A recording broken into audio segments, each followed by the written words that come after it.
Assalamualaikum warahmatullahi wabarakatuh. Waalaikumsalam Waalaikumsalam warahmatullahi warahmatullahi wabarakatuh. wabarakatuh. Selamat pagi. Salam sejahtera untuk kita sekalian. Semoga semua dalam kondisi sehat walafiat. Amin ya rabbal alamin. Tolong kameranya dibuka biar kita bisa saling melihat. Jadi kalau kameranya dibuka, Anda ada di sana, jadi kita komunikasinya enak. Kalau enggak, saya cuma lihat gambar nanti. Ya. Nah.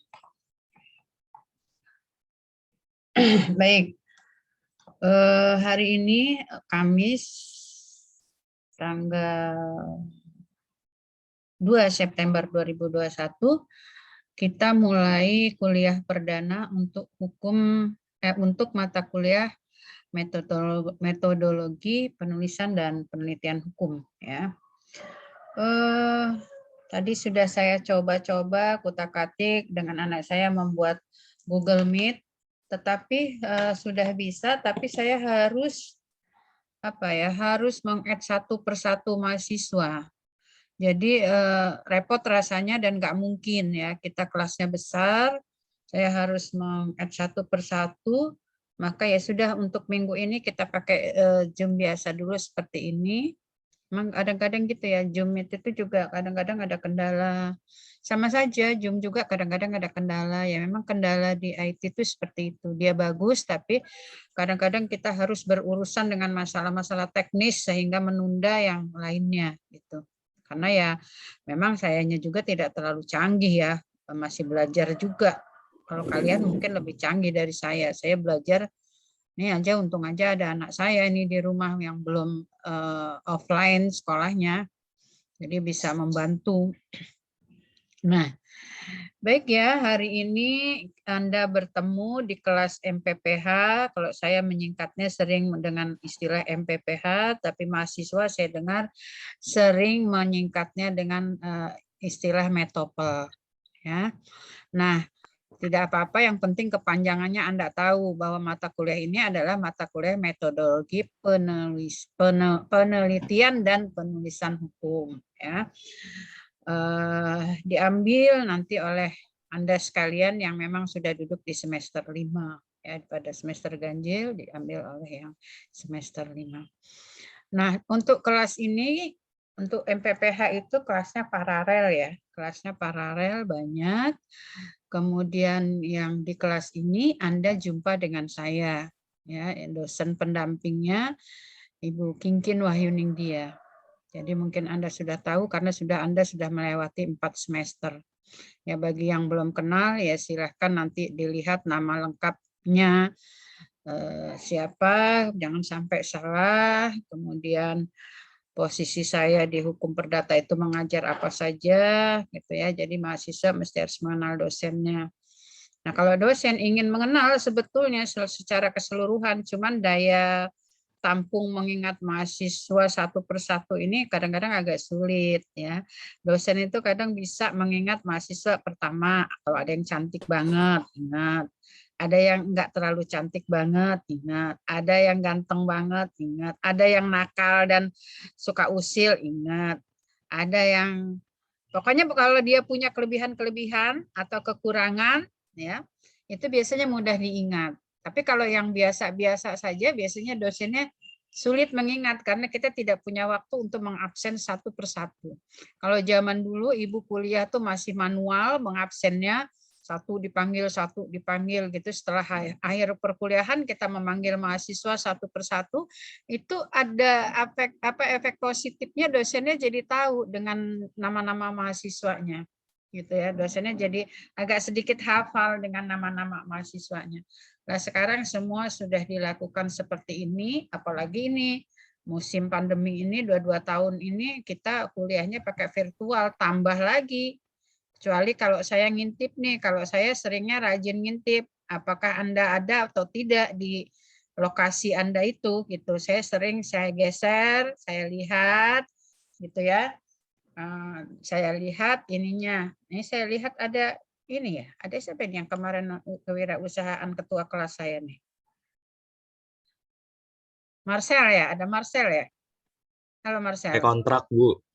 Oh, di kontrak ya, di kontrak. Iya. Ya. Jadi itu ya, kayak misalnya jadi ketua kelas ya saya baru tahu gitu, atau yang sering ngomong di kelas ya kita tahu gitu. Soalnya virtual seperti ini juga tidak bisa recheck terlalu jauh ya, paling saya geser ininya, kameranya, saya lihat apakah Anda masih duduk di sana gitu, apakah tidak. Kalau yang sering duduk di sana rata-rata tidak, jarang-jarang meninggalkan kelas dengan meng-off-kan kameranya, ya saya tahu nih ada Oksa juga nih, muncul lagi Oksa di kelas saya. Kemudian ada beberapa lagi nih ya. Nah, oke. Jadi seperti itu ya. Jadi agar bisa dosennya mengenal Anda jangan sering-sering off cam-nya. Ya, jangan kameranya jangan di off-kan. Ya, supaya saya kalau ketika saya menggeser saya bisa melihat Anda dan bisa melihat nama Anda, dan kalau nanti saya membayangkan lagi merekap nilai, saya membayangkan, oh anak ini rajin nih, tiap hari datang nih misalnya. Apalagi kalau Anda aktif di forum diskusi misalnya. Nah, jadi itu juga jangan dikira enggak diamati ya. Dan kemudian kalau diamati jangan dikira menyusahkan gitu. Wah ibu diliatin terus jadi aku nggak suka lah, jadi kayak dipantau loh. Ya memang kuliah ya dipantau, prosesnya ya harus dipantau. Kalau enggak kan repot nanti ya. Oke, hari ini kita bertemu seperti biasanya dalam pertemuan pertama pertama kali kita akan menjelaskan kontrak perkuliahan.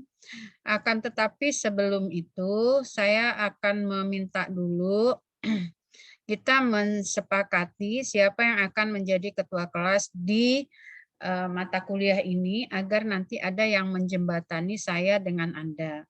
Ya, di sana sudah ada Marcel. Sebenarnya ini Marcel bagus ya jadi ketua kelas kemarin di perancangan kontrak ya. Jadi artinya komunikatif gitu ya. Kalau ada hal-hal yang ada kebingungan di antara mahasiswa, dia segera lapor gitu ke dosen. Nah, itu ada Marcel, tapi ya saya tidak bisa ini ya harus demokratis ya. Kalau memang bisa Marcel saja karena ini juga forumnya kita nggak bisa ngelihat satu persatu. Dan mungkin Marcel bersedia, belum tentu juga Marcel bersedia ya. Dan kalau Marcel bersedia, kita bisa tentukan ketua kelasnya Marcel mungkin ya. Tapi kalau ada yang lain ya silakan saja gitu. Nanti berdampingan dengan Marcel. Siapa tahu Marcel pas berhalangan. Marcel, bagaimana kamu Marcel? Apa kamu sudah banyak tugas di kelas-kelas yang lain? Belum kok, Bu. Masih bisa bantu Ibu, bantu teman-temannya? Bisa. Bisa. Oke, kalau bisa, karena saya lebih suka kalau ketua kelas itu yang punya juga secara akademiknya bagus. Jadi nanti kalau dia nilainya A, jangan dikira hadiah karena ketua kelas gitu maksud saya.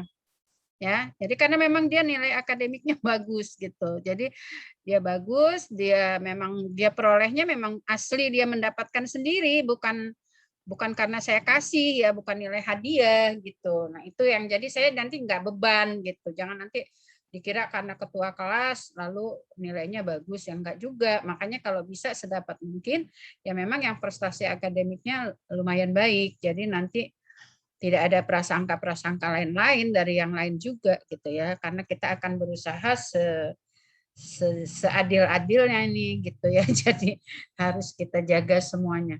Jadi kalau Marcel siap, tolong ya Marcel. Nanti kalau misalnya Ibu butuh yang secara IT seperti ini Ibu tadi begini udah membuat nih Google Meet. Udah masuk kan, udah ada yang beberapa mahasiswa yang masuk. Tetapi harus di-add satu-satu. Nah, itu kan repot. Kita jumlahnya 65.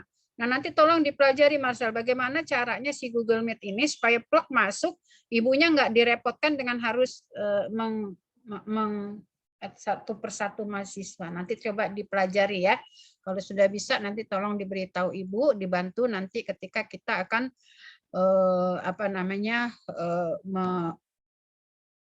melakukan kuliah yang akan datang dengan sistem Google Meet. Nih ada cucu cucu kayaknya udah berapa kali yang ngambil mata kuliah dengan aku. Rupanya dia tertarik dengan saya entah karena apa. Kemudian Kemudian ada yang lain-lain lah ya, nggak usah disebut karena 65 orang. Kalau hanya ada 15 orang saya panggil satu-satu. Ya, karena ada 65 orang jadi repot saya, ya. Baik, kok kayak bau api sih? Ada orang bakar sampah ya? Ini lingkungan saya ini orangnya belum sadar lingkungan, masih pakai bakar-bakar sampah. Jadi kadang-kadang kita kaget aja gitu. Oke, baik ya, saya akan menjelaskan pertama kali yang harus kita pegang adalah kontrak perkuliahan. Kontrak perkuliahan itu yang harus kita pegang bersama-sama agar pedomannya jelas ke arah mana mata kuliah ini akan dibawa. Jadi nanti tujuan akhirnya apa? Kayak kemarin misalnya perancangan kontrak itu tujuan akhirnya adalah Anda bisa membuat kontrak dengan benar. Gitu. Kewirausahaan pada akhirnya dibimbing untuk Anda termotivasi untuk berwirausaha dan membuat proposal wirausaha dengan baik, gitu ya. Masing-masing mata kuliah itu punya tujuannya masing-masing dan itu harus diusahakan bisa tercapai, gitu ya. Nah, sekarang saya share dulu mengenai kontrak perkuliahan. Ini ya, kontrak perkuliahan MPPH. Kita share, kita lihat dulu. Supaya kita sama-sama. Nah, yang saya harus beritahu juga nih ya, hari ini nih, ini memang akun-akun kita di fakultas itu lagi belum sempurna semua. Saya sudah pakai akun Perdata, itu hanya maksimal 40 menit. Oleh karena itu nanti ketika 40 menit kita segera akan berakhir, kita close dulu. Kemudian nanti kita masuk lagi pada forum Zoom yang kedua. Ya, gitu ya. Jadi ya kita akali seperti itu karena maksimalnya belum bisa nih, baru 40 menit gitu ya. Itulah ya yang saya bilang tadi.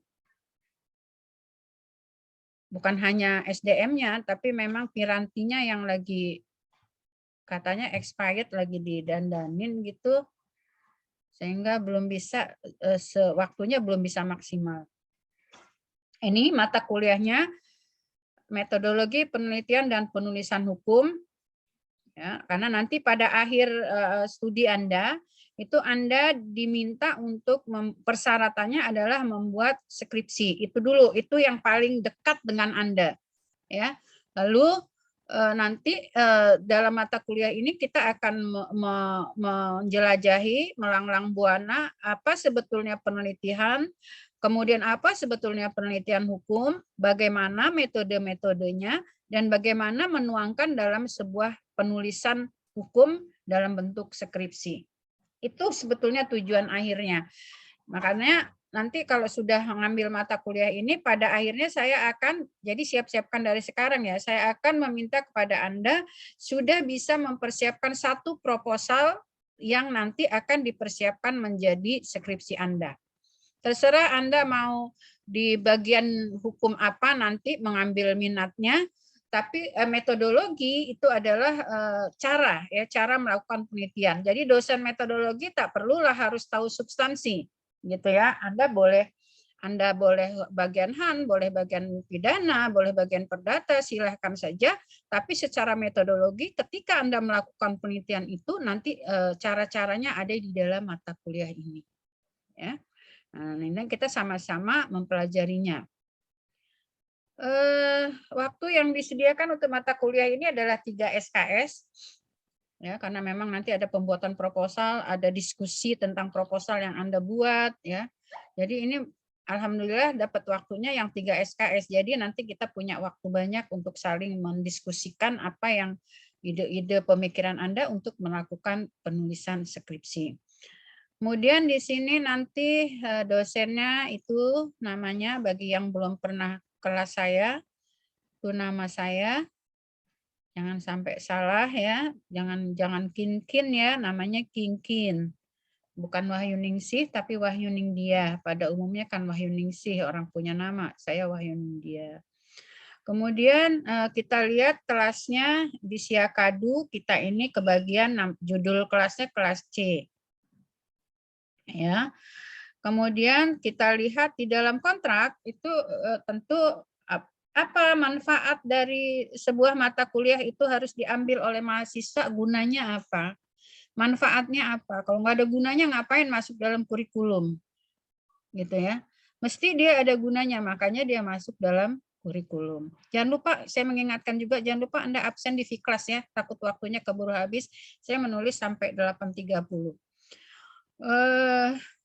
Manfaat mata kuliah ini adalah membekali mahasiswa untuk menjadi ilmuwan dan pakar hukum yang dapat melakukan penelitian. Kalau iya nanti hasilnya ke sana, soalnya Anda tamat, mungkin nanti melanjutkan S2, mungkin melanjutkan S3, Anda akan jadi ilmuwan, Anda akan jadi peneliti, maka ini gunanya adalah mempelajari dasar-dasar metode penelitian, khususnya penelitian hukum. Yang di S1 itu dasar-dasar metode penelitian hukum. Nanti di S2 ada lagi, S3 ada lagi. Dan ketika Anda terjun ke masyarakat, ya kalau saya nggak mau, Bu, saya cuma mau jadi, misalnya mau jadi hakim, hakim itu bukan tidak meneliti, hakim itu meneliti ya aspek-aspek hukum yang akan diterapkan dalam menjatuhkan satu putusan, itu juga melakukan penelitian ya, melakukan penelusuran bahan-bahan hukum gitu ya. Nah, oleh karena itu, di sini harapannya adalah, sebentar ya, aku kok ada bau-bau nggak enak kayak bau plastik kebakar gitu loh.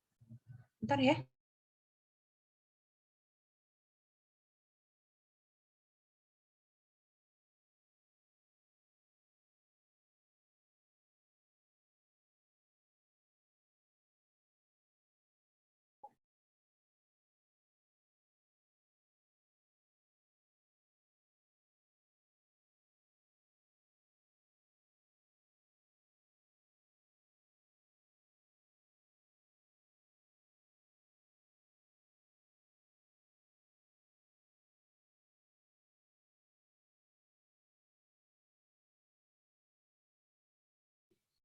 Kita ngandelin bau sampah, tahu-tahu nanti rumah kita ada yang konslet.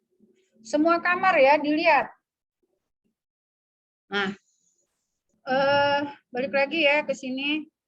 Tujuannya ada, manfaatnya adalah untuk menciptakan hukum yang mutakhir. Jadi hukum itu kan tidak ajek ya, berubah-berubah. Berubah-berubah itu untuk mengetahui perubahan itu, itulah dilakukan sebuah penelitian, ya khususnya penelitian hukum. Oh, ini udah nggak cocok lagi dengan situasi sekarang, misalnya ada denda kok cuma 10.000 misalnya. Wah, situasi sekarang 10.000 beli peyek aja nggak dapet misalnya kan. Bagaimana orang mau patuh dengan peraturan itu? Nah, itu kan kita peroleh, kita dapatkan kalau kita sudah mengetahui. Nah, untuk mengetahui perkembangan hukum itu, itulah melalui penelitian. Makanya manfaat mata kuliah ini adalah melakukan dasar-dasar untuk kita melakukan sebuah penelitian hukum. Ya, karena nanti Anda dituntut untuk membuat sebuah skripsi sebagai hasil akhir daripada proses studi kita, maka mata kuliah ini juga digandeng bukan hanya penelitian hukum, tapi penelitian dan penulisan hukum. Jadi setelah diteliti, bagaimana cara menuangkannya dalam sebuah tulisan. Itu kira-kira ya, jadi itulah manfaat yang akan Anda dapat. Kira-kira nanti setelah Anda tamat, semua mata kuliah sudah diambil, ya memang nanti ada pembimbing, Bu kok repot-repot. Ya kan modal dasarnya yang akan menulis Anda, bukan pembimbingnya. Kalau pembimbingnya mah udah tahu, ya dosennya udah tahu. Yang akan menulis Anda, maka Anda yang diharapkan bisa mengetahui metode-metode penelitian ini. Nanti membimbingnya mengarahkan.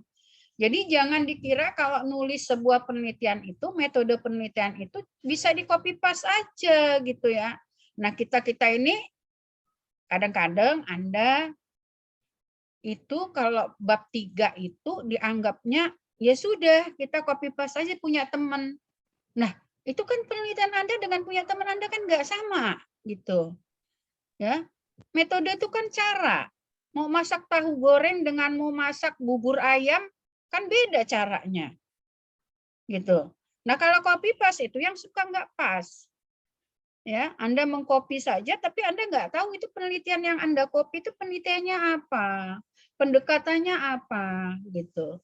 Maka bab 3 itu nggak main-main, itu cara. Ya. Ya, bahan yang mau dimasak apa misalnya? Kita mau buat sayur asam dengan mau buat tumis kan caranya beda. Mau buat bolu dengan mau buat puding caranya beda, bahannya beda. Lah kok metodenya dibuat sama? Ya salah gitu.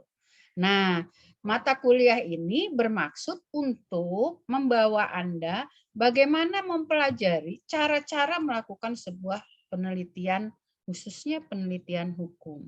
Dengan tentu saja kita nanti memulai dari awal penelitian itu apa, kemudian penelitian hukum itu apa, kenapa mesti ada penelitian gitu ya.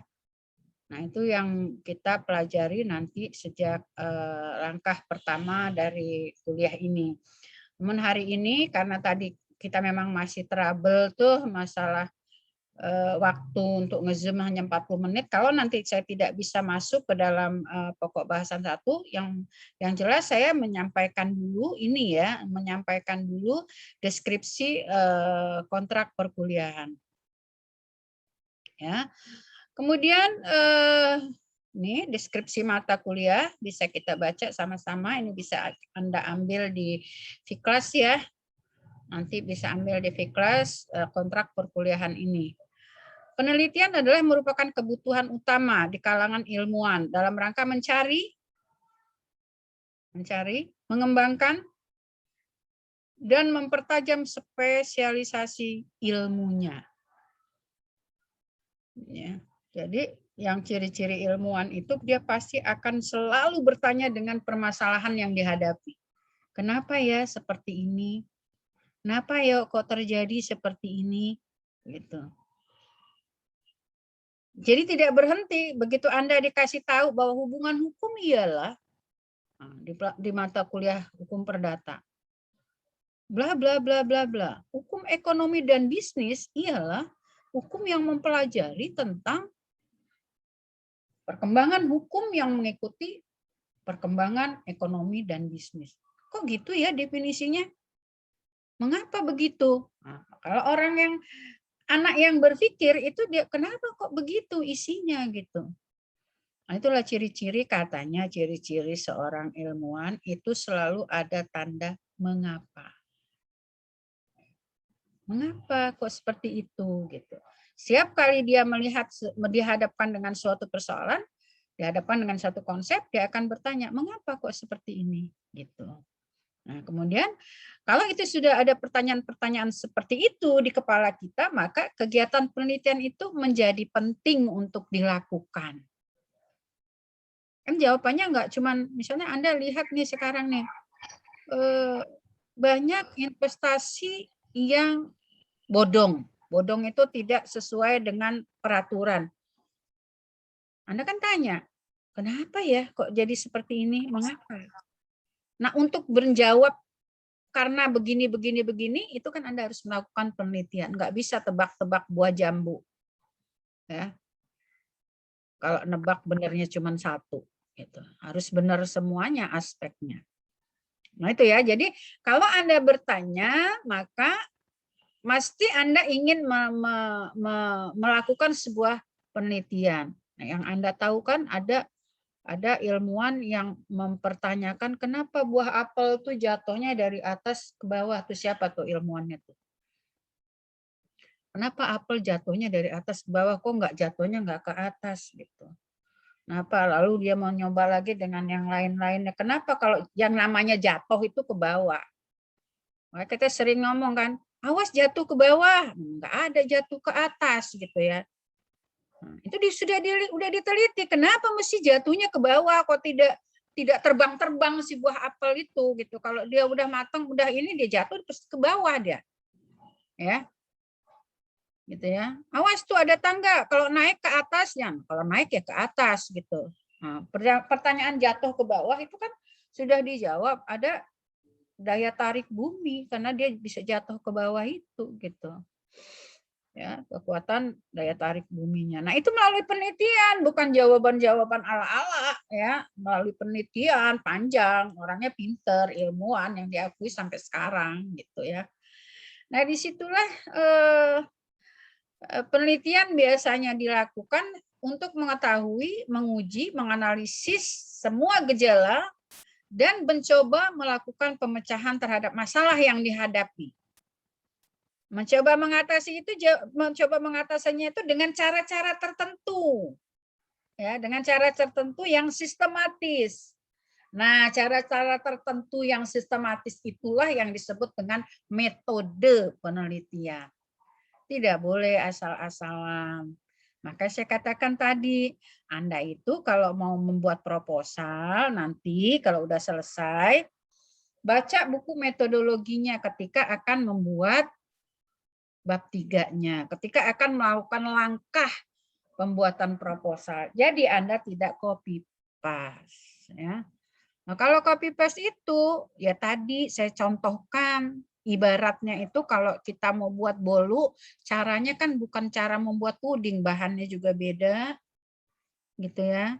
Ada mau buat misalnya lemari, kan caranya beda juga dengan cara membuat dipan misalnya, walaupun bahannya sama. Tapi kan ukur-ukurannya beda, nah itu orang teknik ya. Nah, kemudian itu ya, jadi intinya sebuah penelitian mata kuliah MPPH ini adalah ingin mempelajari, kita bersama-sama mempelajari metode dalam melakukan sebuah penelitian. Cara-caranya gimana? Yang sistematis, yang baik, yang benar itu yang seperti apa? Agar nanti hasilnya juga baik dan benar. Seperti itu. Jadi tidak sekedar-sekedar. Nah, sekarang ini anak-anak ini kan ini fenomenanya anak Fakultas Hukum menelitinya jenisnya penelitiannya normatif misalnya. Dianggapnya kalau penelitian normatif itu hanya sekedar meneliti sebuah peraturan, kemudian isinya apa, tuangkan dalam sebuah skripsi. Nah, ini yang banyak terjadi. Yang sebetulnya kita capek ya untuk mengarahkan, tapi ya nggak boleh capek, dosennya nggak boleh capek, pembimbingnya juga nggak boleh juga sebetulnya asal-asalan, harus dikembalikan lagi kepada yang seharusnya itu, yang benarnya itu yang seperti apa gitu. Jadi nggak boleh pakai model kemarin ada ya mahasiswa kita kakak kelasmu seminar nih sama proposal nih sama kita semua, bukan proposal malah seminar hasil. Itu motonya pakai moto Gus Dur, kayak gitu aja kok repot gitu. Waduh, ini kemarin motonya waktu ngadepin ke saya berkasnya nggak ada ini moto ini. Kalau ada pasti nggak saya kasih gitu ya. Kok pakai moto kok begitu aja kok repot? Itu kan ada dua pengertian. Ada ingin membantu orang, ya. Kalau saya menafsirkannya ya, nggak tahu kalau saya salah. Dengan moto kayak gitu aja kok repot. Ada satu kalau kita ingin membantu orang, ya udah permudah sajalah. Jangan dibikin repot orang. Atau kita yang ingin mengerjakan sesuatu itu nggak mau repot, mau ambil jalan-jalan pintas. Misalnya menulis skripsi, wah udah blok-blok aja yang di Google itu, tempel-tempel. Nah, ini nanti jadinya kayak Anda SMA suruh buat clipping. Ya.